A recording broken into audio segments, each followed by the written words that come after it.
안녕하세요. 다산에듀 교수 이창선입니다. 자, 이번 시간에는 위험물 안전관리법 시행령에 대해서 공부하도록 하겠습니다. 자, 그럼 먼저 위험물 안전관리법 시행령 중에서 첫 번째 제조소 등의 설치 및 변경의 허가에 대한 내용입니다. 자, 제조소 등의 설치 허가 또는 변경 허가를 받으려는 자는 설치 허가 또는 변경 허가 신청서에 행정안전부령으로 정하는 서류를 첨부하여 누구에게 제출한다? 그렇죠? 시도지사에게 제출해야 된다. 이건 앞에서 설명드렸던 내용입니다. 그래서 제조소 등의 설치 허가를 받을 때는 바로 시도지사에게 제출한다고 했습니다. 자, 그리고 이제 탱크 안전 성능 검사의 대상이 되는 탱크 등에 대한 사항입니다.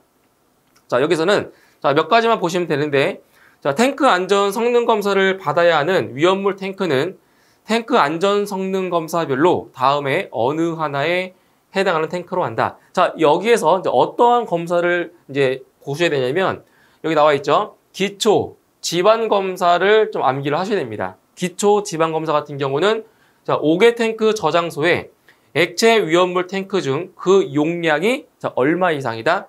네, 100만 리터 이상인 탱크다. 이걸 기억하셔야 됩니다. 그래서 기초 지방 검사 같은 경우는 용량이 100만 리터 이상 이 값을 기억을 해주시면 되고요. 그다음 충수, 수압 검사 같은 경우는 액체 위험물을 저장 또는 취급하는 탱크 이러한 경우는 충수 또는 여기 수압 검사를 하게 되어 있다는 거죠. 자, 그리고 이제 제외 대상 같은 경우는 한번 눈으로 보시면 됩니다. 제외 대상을 읽어 보시고 넘어가시면 되고요.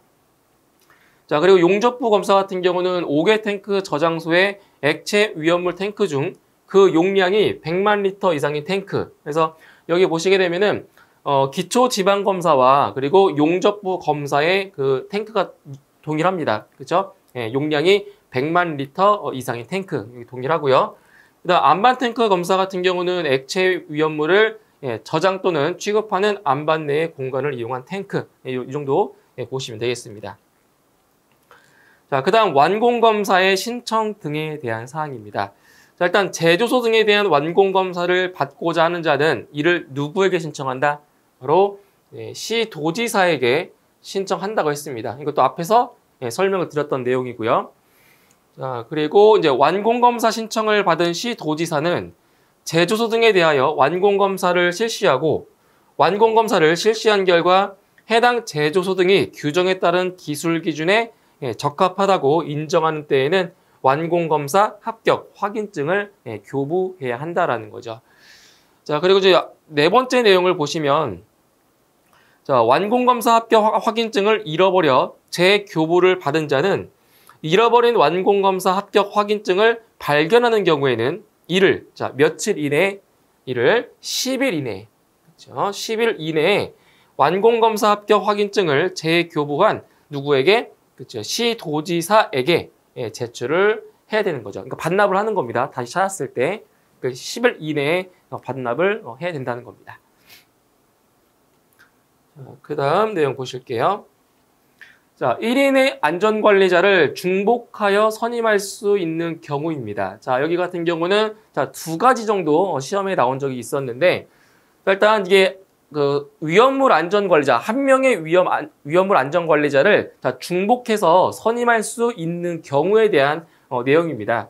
자, 첫 번째 내용을 보시면 보일러 버너 또는 이와 비슷한 것으로서 위험물을 소비하는 장치로 이루어진 이런 것들이 7개 이하인데 이게 시험에는 나오지 않았었지만 이제 앞으로도 나올 수 있는 가능성이 있는 그러한 내용입니다. 그래서 7개 이하의 일반 취급소와 그 일반 취급소에 공급하기 위한 위험물을 저장하는 저장소를 동일인이 설치한 경우. 그래서 요 7개 이하 이러한 것들도 한번 같이 눈여겨보셔야 되겠습니다.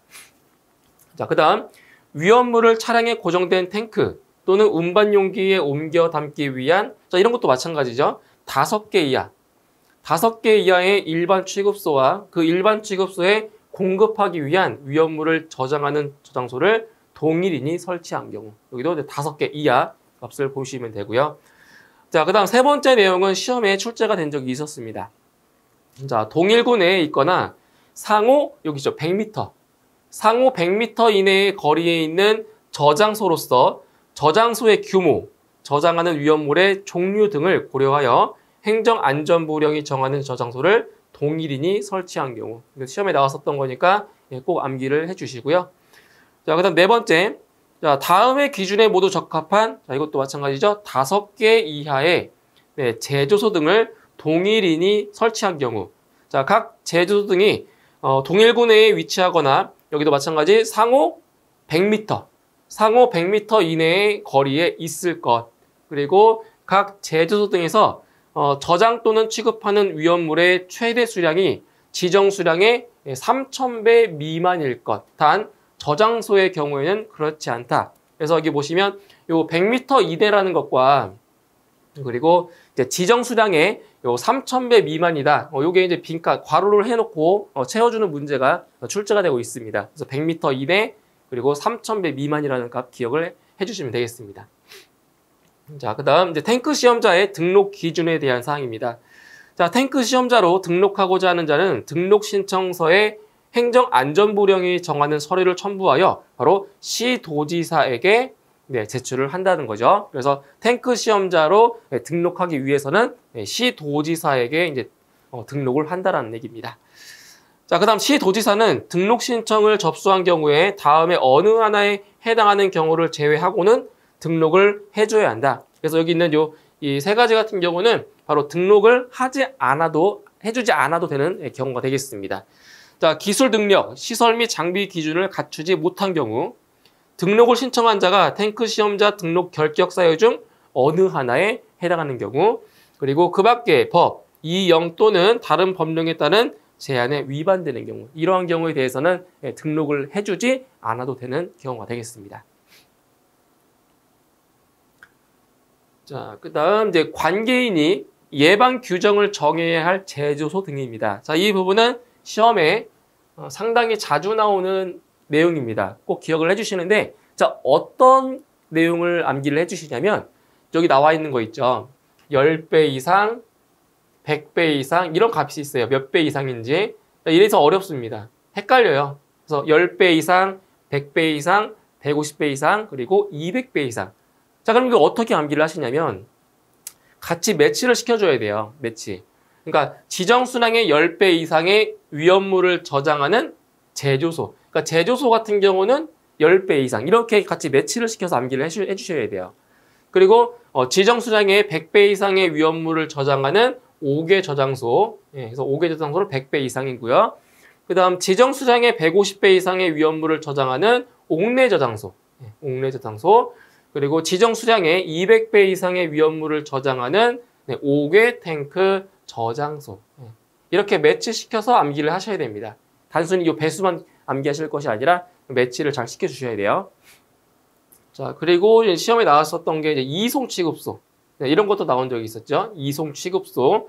그리고 지정 수량의 10배 이상의 위험물을 취급하는 일반 취급소. 이 정도까지 좀 암기를 해주시면 되겠습니다. 그 나머지 내용들은 한번 읽어보시면 되고요. 제가 체크해드린 부분 꼭 암기를 해주시면 되겠습니다.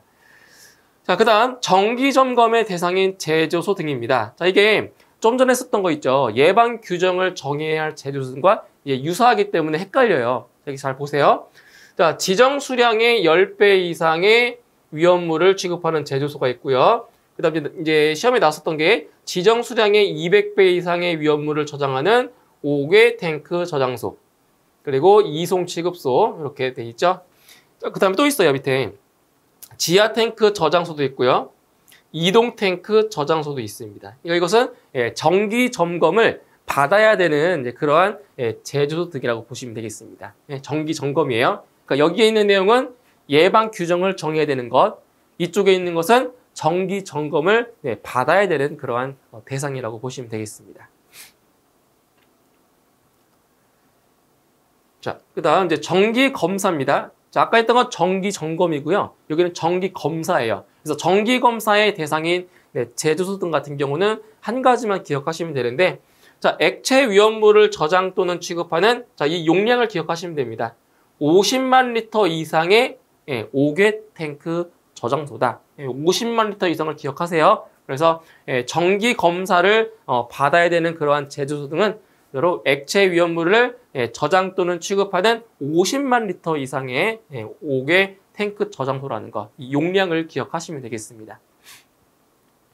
자, 그 다음 운송 책임자의 감독, 지원을 받아 운송해야 하는 위험물이 나와 있죠. 자, 여기서는 두 가지 위험물을 기억을 하시면 되겠습니다.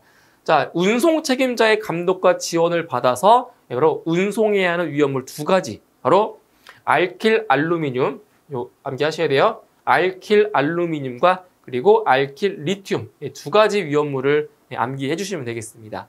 그리고 알킬 알루미늄 또는 알킬 리튬을 함유한 위험물 같은 경우에도 바로 운송 책임자의 감독 지원을 받아야 되는 그러한 위험물이라고 볼 수 있습니다. 두 가지 꼭 기억하세요. 자, 그 다음 안전교육 대상자입니다. 자, 이것은 우리가 지난 시간에 한번 언급을 해드린 적이 있는데, 자, 안전교육을 받아야 되는 그러한 대상자가 지금 4가지가 있습니다. 4가지. 먼저 안전관리자로 선임된 자. 그러니까 이거는 이제 위험물 안전관리자로 선임된 자를 말하는 거죠. 위험물 안전관리자. 자, 그리고 탱크 시험자. 탱크 시험자의 기술 인력으로 종사하는 자. 의무적으로 교육받아야 돼요. 안전교육을. 그 다음 위험물 운반자로 종사하는 자, 그리고 위험물 운송자로 종사하는 자. 전부 다 안전교육을 받아야 되는 그러한 대상이라고 볼 수 있습니다. 꼭 암기를 해주셔야 돼요. 자, 그 다음 이제 권한의 위임인데, 여기서 이제 권한의 위임 같은 경우는 크게 중요한 내용이 없기 때문에 이것도 한번 읽고 가볍게 넘어가시면 되는 내용이 되겠습니다.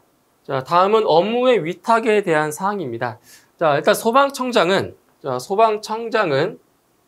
안전교육을 자, 다음의 구분에 따라 자, 어디에 위탁을 할 수가 있냐? 바로 한국소방안전원 또는 한국소방산업기술원에 위탁을 한다는 거죠.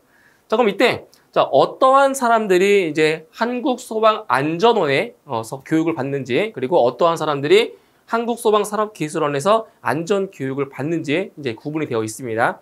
자, 보시면 안전관리자로 선임된 자, 위험물 운반자 및 위험물 운송자로 자, 종사하는 자에 대한 안전교육은 바로 한국소방안전원에서 안전교육을 받게 되어 있고요.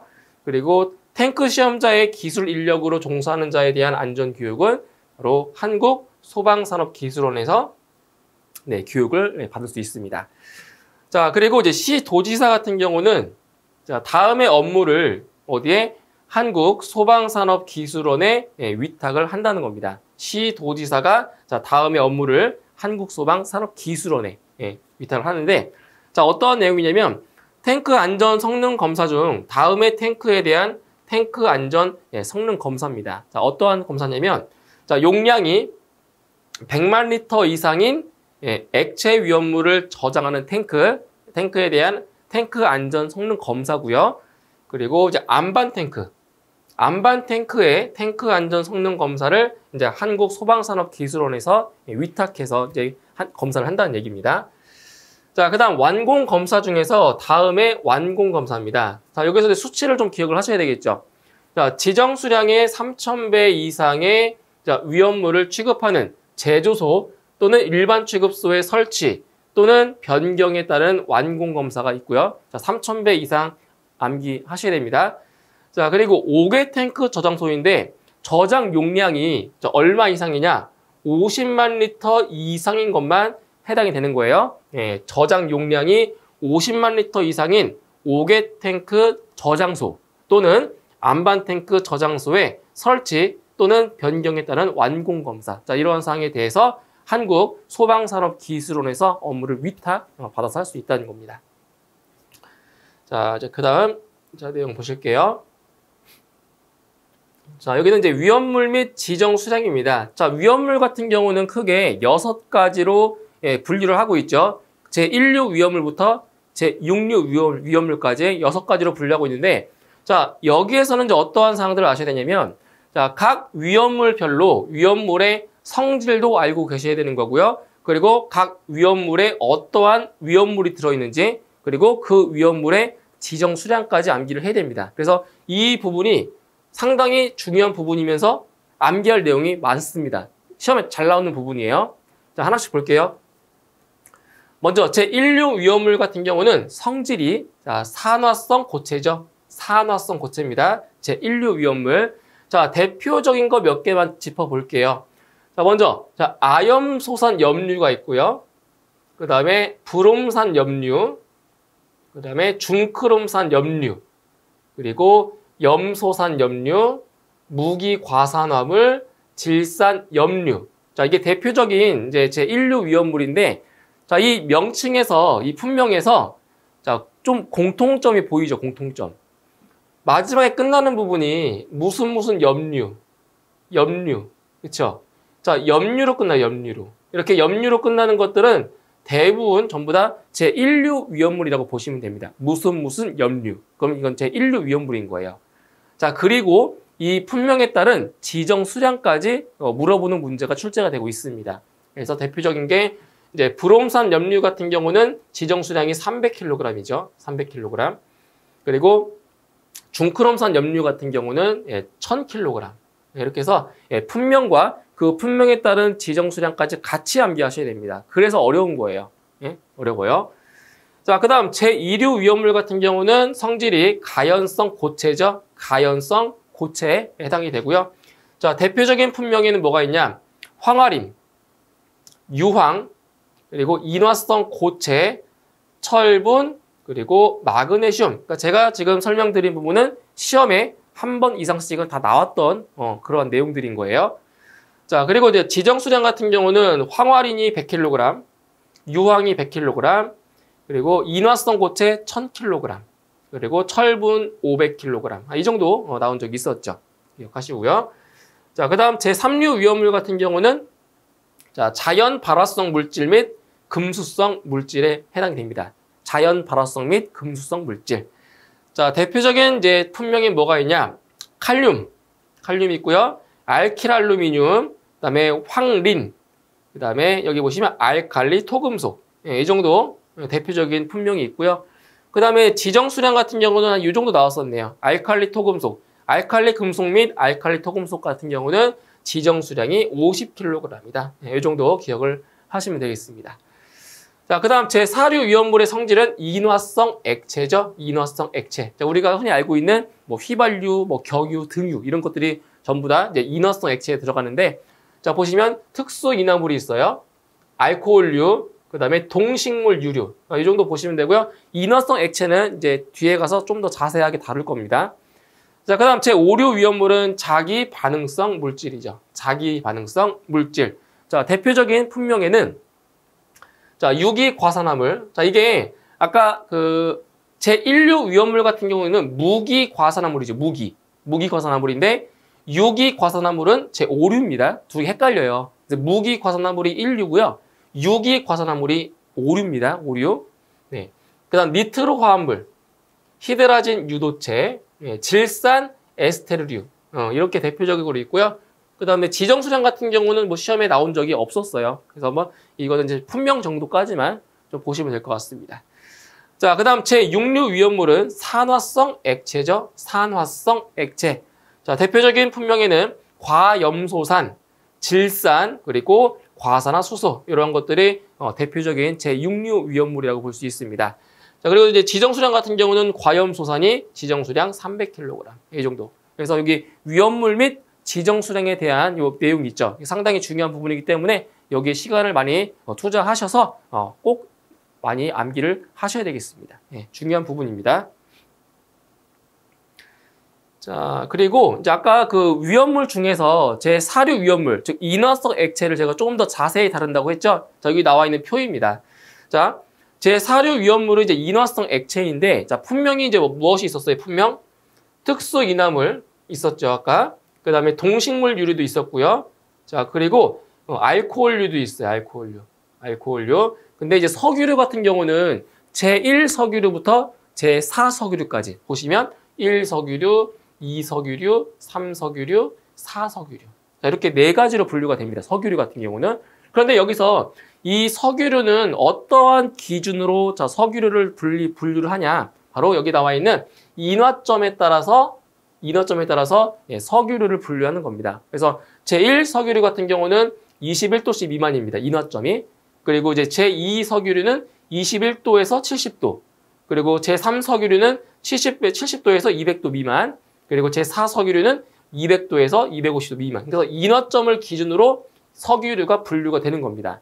자, 그리고 중요한 거는, 자, 여기 지정수량이 나오는데, 자, 지금 보면 비수용성, 수용성. 그러니까 비수용성은 물에 녹지 않는 거, 수용성은 물에 녹는 건데, 이 비수용성과 수용성의 그 지정수량을 잘 암기를 하셔야 돼요. 그런데 여기에는 자, 규칙이 있습니다. 규칙.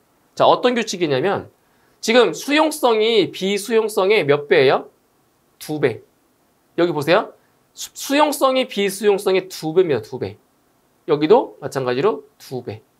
근데 제4석유류는 지금 구분이 안 되어 있죠. 그냥 6,000리터입니다. 6,000리터. 그래서 지금 제가 굵게 표시한 부분은 이것도 시험에 나온 적이 있었기 때문에 꼭 기억을 해주시면 되겠습니다. 제4사류 위험물도 시험에 잘 나오는 부분이에요. 자, 그 다음 이제 비고 부분을 보실게요. 자, 여기서는 이제 수치를 기억하셔야 되는데, 자, 일단 유황은 순도가 얼마 이상이냐? 60 중량 %, 자, 이 이상인 것을 유황이라고 합니다. 순도가 60 중량 % 이상인 것. 이거 여기 나와 있는 이 수치를 기억하셔야 돼요. 그 다음에 철분은 철의 분말로서 53 마이크로미터의 표준체를 통과하는 것이 50 중량 % 미만인 것. 자, 이것도 이제 괄호 해놓고 채우는 문제가 출제가 되고 있어요. 그래서 여기 나와 있는 수치를 꼭 기억하셔야 됩니다. 자, 그리고 금속분. 자, 이게 금속분이 가장 많이 나옵니다. 금속분. 자, 보세요. 알칼리 금속, 알칼리 토류 금속, 철 및 마그네슘 외의 금속의 분말을 말하고 구리분, 니켈분 및 150 마이크로미터의 체를 통과하는 것이 50 중량 % 미만인 것은 제외다. 이것도 마찬가지로 괄호 해놓고 채우는 문제가 출제되고 있습니다. 상당히 자주 나오는 거니까 이 금속분 꼭 기억하셔야 돼요. 자, 그 다음 인화성 고체의 정의를 보시면 고형 알코올 그 밖에 1기압에서 인화점이 40도씨 미만인 고체를 인화성 고체라고 합니다. 그러니까 이건 이제 아까 있었던 그 위험물에 대한 세부적인 내용이라고 보시면 되는 거예요. 자, 그리고 자, 석유류 같은 경우는 제1류부터 제4석유류까지 자, 이렇게 나눈다고 했었죠. 그때 1석유류, 2석유류, 3석유류, 4석유류에 어떠한 품명이 있는지를 알고 계셔야 됩니다. 그래서 1석유류 같은 경우는 아세톤, 대표적인 게 휘발유. 이게 1석유류에 해당이 되고요. 그 다음에 등유, 이게 난방용으로 쓰고 있는 거죠. 자, 경유, 자동차에 들어가는. 자, 등유와 경유 같은 경우는 제2석유류에 해당이 돼요. 그 다음에 중유, 클레오소트유 같은 경우는 제3석유류. 근데 제3석유류 같은 경우에는 자, 이것도 알고 계셔야죠. 인화점. 그래서 1기압에서 인화점이 70도씨 이상 200도씨 미만이다라는 거. 인화점까지도 기억하셔야 됩니다. 자, 그 다음 제4석유류 같은 경우는 기어유, 실린더유. 그러니까 어떤 기계에 들어가는 기름을 말하는 거죠. 그런 것들은 전부 다 제4석유류라고 보시면 되겠어요. 자, 그 다음 이제 과산화수소 같은 경우는 농도가 36 중량 % 이상인 것. 이것도 이 수치를 기억을 해주시면 되겠습니다. 이게 이제 오답으로 이제 출제가 되고 있기 때문에 이 수치들 제가 강조해드린 부분 있죠? 그걸 좀 위주로 공부하시면 되겠습니다. 자, 그 다음 이제 위험물을 제조의 목적으로 취급하기 위한 장소와 그에 따른 취급소의 구분입니다. 자, 여기 같은 경우는 한 가지만 좀 기억을 해주세요. 어디를 기억하시냐면은 바로 판매 취급소. 판매 취급소에서 바로 여기 나와 있는 지정 수량의 40배 이하라는 이 값을 암기를 하시면 되겠습니다. 자, 보시면 자, 점포에서 위험물을 용기에 담아 판매하기 위하여 지정 수량의 40배 이하의 위험물을 취급하는 장소. 이게 뭐라고요? 그 취급소가 판매 취급소라고 하는 겁니다. 그래서 요 한 가지만 좀 기억을 하시고요. 나머지 내용은 이제 읽고 넘어가시면 되겠습니다. 이건 꼭 기억하셔야 됩니다. 판매 취급소 지정 수량의 40배 이하 기억하시고요. 자, 그 다음 위험물 취급자의 자격입니다. 위험물 취급자. 그러니까 어떠한 사람들이 위험물을 취급을 할 수 있는지 그거에 대한 사항인데, 자, 먼저 자, 모든 위험물을 취급할 수 있는 사람들이 있어요. 모든 위험물. 그러니까 모든 위험물이라고 하면은 아까 말씀드렸던 1류 위험물부터 6류 위험물까지 다 취급할 수가 있는 거죠. 자, 어떠한 사람들이냐? 위험물 기능장, 위험물 산업기사, 그리고 위험물 기능사의 자격을 취득한 사람. 그럼 모든 위험물을 취급할 수가 있고요. 자, 그리고 제4류 위험물만 취급할 수 있는 사람. 자, 어떤 사람들이냐? 안전관리자 교육 이수자입니다. 안전관리자 교육 이수자. 근데 소방청장이 실시하는 안전관리 교육을 이수한 자를 말하는 거고요. 그리고 소방공무원 경력자. 그래서 소방공무원으로 근무한 경력이 3년 이상인 자. 이것도 시험에 잘 나옵니다. 3년 이상. 그래서 이러한 사람들은 제4류 위험물만 취급할 수가 있다는 거죠. 이거 시험에 잘 나오니까 꼭 기억을 해주시면 되겠습니다. 자, 그 다음 이제 탱크 시험자의 기술 능력, 그리고 시설, 장비에 대한 건데, 자, 여기에서는 이제 탱크 시험자가 갖추어야 할 것이 있어요. 그것만 좀 기억하시면 되는데, 탱크 시험자가 갖춰야 될 것, 갖춰야 될 게 뭐냐? 자, 기술 능력, 그 다음에 시설, 그 다음 장비. 이 정도. 이 정도만 알고 계시면 돼요. 탱크 시험자가 갖추어야 할 것, 뭐가 있다고요? 기술 능력, 그리고 시설, 그 다음 장비. 그리고 여기 해당하는 이 내용 있죠. 이 내용들을 한번 읽어보세요. 뭐 시험에 직접적으로 출제가 되고 있진 않지만 이 내용 한번 읽어보시고 이제 시험에 나오는 거는 탱크 시험자가 갖추어야 할 것 세 가지 기술 능력, 시설, 장비가 있다는 것. 요거는 꼭 기억을 하시면 되겠습니다. 나머지는 한번 읽어보세요. 읽어보시면 돼요. 자, 그 다음에 이제 자체 소방대에 두는 화학 소방 자동차 및 인원입니다. 자, 이거 같은 경우는 이제 시험에 또 잘 나오는 부분인데 이게 어떤 부분이 나왔었냐면 지정 수량 보세요. 지정 수량의 24만 배 이상 48만 배 미만인 사업소 같은 경우는 화학 소방 자동차를 몇 대? 3대. 그리고 자체 소방대원의 수가 몇 명? 15명이라는 건데 여기에서 좀 암기하기 편한 게 뭐가 있냐면 자, 보세요. 1, 2, 3, 4 차례대로 돼 있죠. 그리고 여기 보시면 몇 배예요? 5배. 그러니까 자체 소방대원의 수가 화학 소방 자동차의 몇 배예요? 5배. 전부 다 5배입니다. 5배. 이렇게 연상해서 암기하시면 편합니다. 그리고 이제 지정 수량 보시면 지정 수량의 3,000배 이상 12만 배 미만, 여기는 12만 배 이상 24만 배 미만, 여기는 24만 배 이상 48만 배 미만, 그리고 48만 배 이상. 다 어떻게 됐어요? 다 이렇게 연결되어 있죠. 이 순서대로 소방 자동차와 그리고 자체 소방대원의 수가 정해져 있는 겁니다. 그래서 시험에 나왔었던 거는 한 이 정도가 나왔었으니까 이걸 좀 유의 깊게 보시고요. 나머지 내용들도 시험에 나올 수 있습니다. 꼭 암기하셔야 됩니다. 자, 이제 마지막으로 자, 과태료의 부과 기준입니다. 여기서 몇 가지만 짚어볼게요. 자, 시험에 나왔었던 게 어떤 게 있었냐? 여기 있습니다. 자, 위험물의 저장 또는 취급에 관한 세부 기준을 자, 위반한 경우입니다. 위반한 경우. 그래서 1차 위반 시에는 250만 원, 그리고 2차 위반 시에는 400만 원, 그리고 3차 이상 위반 시에는 500만 원의 과태료가 부과가 되는 거죠. 이 정도 좀 기억해 주시면 되고요. 자, 그 다음 내용이 상당히 많이 있습니다. 자, 여기 보시면은 이런 거 있죠. 앞에도 설명드렸지만 이런 내용들은 시험에 안 나옵니다. 이런 것들. 이런 거.